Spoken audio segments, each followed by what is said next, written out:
Hi everyone, कैसे हैं आप सब लोग। फाइनली वो वीडियो आ रहा है जो कि कुछ लोगों की डिमांड थी और मैं 15K सब्सक्राइबर्स पे बनाने वाला था, बट थोड़ा सा लेट हो गया। तो आज का वीडियो है मेरा अब्रॉड जॉब एक्सपीरियंस का पार्ट 2, यानी कि कंटिन्यूएशन है मेरा अब्रॉड जॉब एक्सपीरियंस की वीडियो का, जिसमें मैंने बताया था कि मैं किस तरीके से अब्रॉड गया था। और इस तरीके की मैंने और भी वीडियोज़ बना रखी हैं, जिसमें मैंने अपना होटल मैनेजमेंट का एक्सपीरियंस बताया, अपना फर्स्ट जॉब का एक्सपीरियंस बताया होटल में। उसके बाद मैंने बताया था कि मैं किस तरीके से अब्रॉड गया था। और वहाँ पे मैंने उस वीडियो में एंड में एक चीज़ बोली थी कि मेरे साथ एक फ्रॉड हुआ था, जिसके बाद आगे ये वीडियो कंटिन्यू होती है। ओके, तो मेरे साथ क्या फ्रॉड हुआ था वो बताने से पहले मैं थोड़े से आपको अलग अलग तरीके के फ्रॉड्स बता देता हूँ कि किस किस तरीके से लोगों के साथ फ्रॉड हो जाता है अब्रॉड जॉब के नाम पे। लाइक कई बार क्या होता है कि एजेंट आपसे पैसे लेता है कि आपको अब्रॉड भेजेगा और उसके बाद कुछ काम करके नहीं देता और चला जाता है, यानी कि आपके पैसे लेके गायब हो चुका होता है।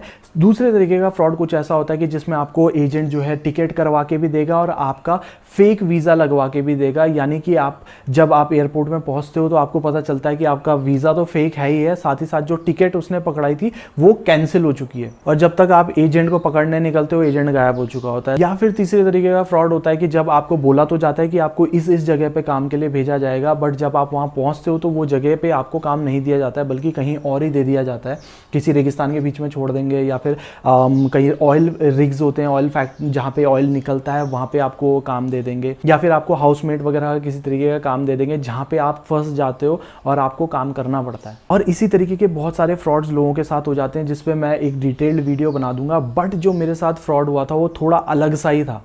वीडियो में आगे बढ़ने से पहले एक और इंपॉर्टेंट इन्फॉर्मेशन है आप सब लोगों के लिए कि ट्रूफुल नेशन, जो कि बहुत ही अच्छा और प्रीमियम बेकिंग स्कूल है, उसके एडमिशन्स चालू हैं अभी बेकरी इन डिप्लोमा और पीजी डिप्लोमा बेकरी के लिए। यानी कि अगर आप डिप्लोमा इन बेकरी करना चाह रहे हो, या फिर अगर आपने होटल मैनेजमेंट करा हुआ है और आपको कुछ खास नॉलेज है नहीं बेकरी में और आपको बेकरी में ही जाना है, तो आप कर सकते हैं PG diploma in truthful nation. I am sure truthful nation के बारे में आप लोगों को अच्छे से पता होगा। जिन लोगों को नहीं पता है उनको मैं थोड़ा सा बता देता हूं कि it is a very very good baking school. यहाँ पे आपको बहुत ही ज़्यादा डीप नॉलेज के ऊपर ध्यान दिया जाता है। A to Z बेकरी का सब कुछ सिखाया जाता है। यहाँ पे आपको भेड़ बकरी की तरह नहीं रखा जाएगा, बल्कि यहाँ पे आपको हर एक 3 स्टूडेंट में एक शेफ मेंटर मिलता है, जो कि आपको बहुत अच्छे से बहुत डिटेल में बेकरी के बारे में बताते हैं।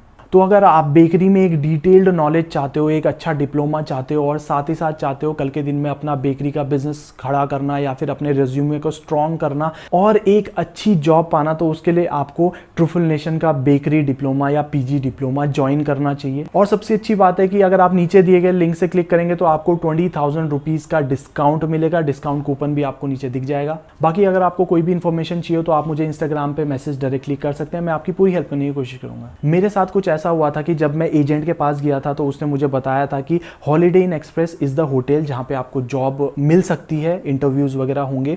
मैं उसके लिए ओके था। जब मेरा इंटरव्यू में सिलेक्शन हो गया तो भी मुझे बताया गया हॉलिडे इन एक्सप्रेस ही है। उसके बाद जब मेरा वीज़ा आया, मेरी सब कुछ चीज़ें ये सब आई, उसमें भी साफ साफ लिखा हुआ था कि हॉलिडे इन एक्सप्रेस होटल में मुझे जॉब मिलेगी। इंटरनेट पर भी जब मैंने सर्च किया तो हॉलिडे इन एक्सप्रेस होटल था, वही बिल्डिंग थी जो कि बताई जा रही थी। उसके बाद में जब मैं बहरीन पहुँचा तो वो बिल्डिंग सेम टू सेम वही बिल्डिंग थी, सब कुछ वही था।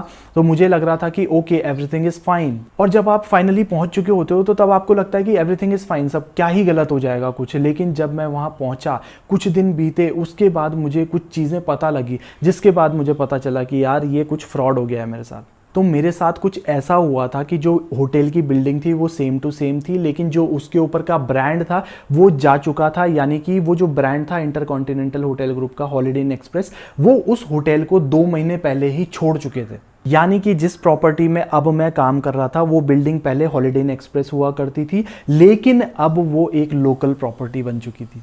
और मैं बता नहीं सकता कि मुझे कितना बुरा लग रहा था उस टाइम पे जब मेरे को ये चीज़ पता लगी, बिकॉज मेरी जो एक्सपेक्टेशन थी, मैं हॉलिडे इन एक्सप्रेस में काम करने के लिए आ रहा था। बट सडनली आपको पता चले कि आप वहाँ नहीं काम करने वाले हो, कहीं और ही काम करने वाले हो या किसी और ही चीज़ के साथ काम करने वाले हो, तो आपको बुरा लगेगा, क्योंकि जो आप एक्सपेक्टेशन लेके चल रहे थे वो आपको नहीं मिला है। अब आप में से शायद कुछ लोग बोलें कि यार कम से कम अब्रॉड तो गए, होटल में काम तो कर रहे थे, कहीं तो कुछ तो मिला, कुछ ना मिलने से। लेकिन यार देखो, खुद ही बताओ आप मुझे एक चीज़ कि मैगी बोल के अगर आपको कोई और पीला पैकेट पकड़ा दिया जाए या फिर छोटी गंगा कह के आपको नाले में कुदवा दिया जाए तो आपको कैसा लगेगा?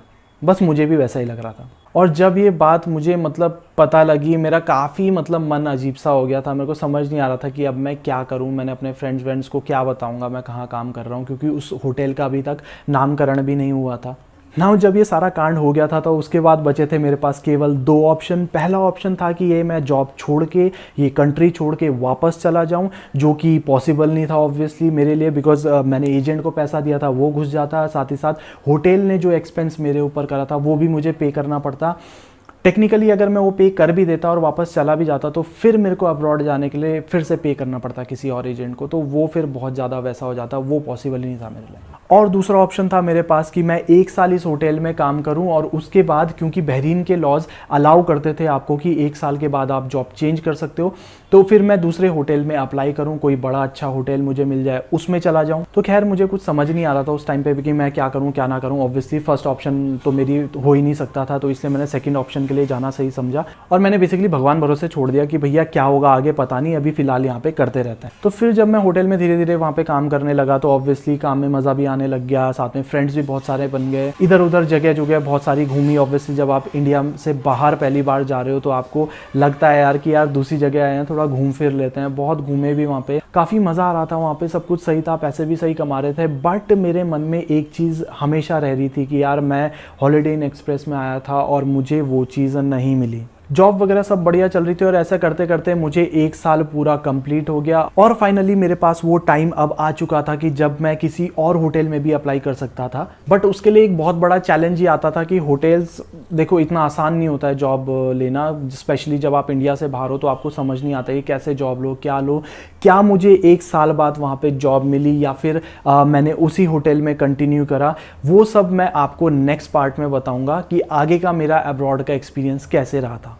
इस बार एम करते हैं 1000 लाइक्स और 25,000 सब्सक्राइबर्स का। जब ये एम पूरा हो जाएगा तो डेफिनेटली मैं नेक्स्ट पार्ट लेके आऊँगा जिसमें मैं बताऊँगा कि क्या मैंने वो जॉब चेंज करी थी या फिर मैं वहीं पे कंटिन्यू करा और मेरा आगे का बहरीन का एक्सपीरियंस कैसा रहा।